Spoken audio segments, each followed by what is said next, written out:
Hello guys, good day. This is a Prado conversion body kit from 2010, 2015, 16, 17 to look like 2018 up. So this is everything with the hood, with the headlights here, with LED type, full option look, LED type of fog lamps. We can add also a genuine logo, radiator grille with the chrome trims on the side like VX type.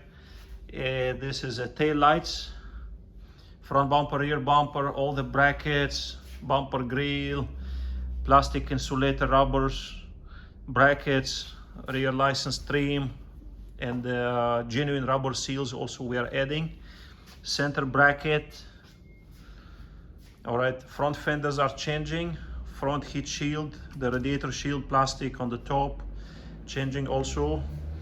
So that's a complete package, guys. All right, so complete body parts and all the needed items we are adding also extra. Stay tuned.